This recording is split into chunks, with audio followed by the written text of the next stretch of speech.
এখন কিন্তু শীতটা অনেকটাই কমে গিয়েছে।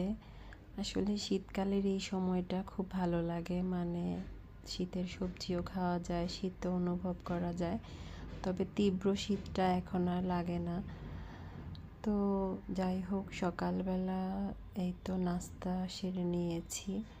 তো আজকে একটু সবজির আইটেম করব বেশি, তাই এই তো বেগুনের বড়া করছি প্রায় অনেক দিন পরে।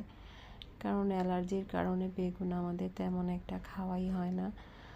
তো বেগুনের বড়া করলাম আর ডাল গরম করে নিলাম। ডালটা আমি একসাথে অনেকটা করে রান্না করে রাখি, কারণ শুধু বাচ্চারাই ডাল খেয়ে থাকে। আমি আর আরিশার আব্বু কেউই ডাল তেমন একটা পছন্দ করি না।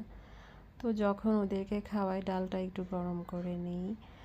আর এই তো আজকে একটু বাঁধাকপির ঘন্ট করব, মানে মাছের মাথা আর তেল দিয়ে।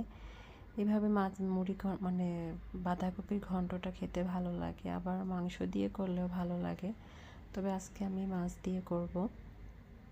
বাঁধাকপি আসলে শীতের সবজিগুলোর মধ্যে আমার সবচাইতে অপছন্দের ছিল বিয়ের আগে। তবে এখন কেন জানি রুচির চেঞ্জ হয়ে গিয়েছে। তো এই তো আমার বাঁধাকপি ঘন্ট রান্না শেষ। আমার ঘর দোরও পরিষ্কার করা হয়ে গিয়েছে। এখন মেয়েকে গোসল করিয়ে নিব। সবাই ভালো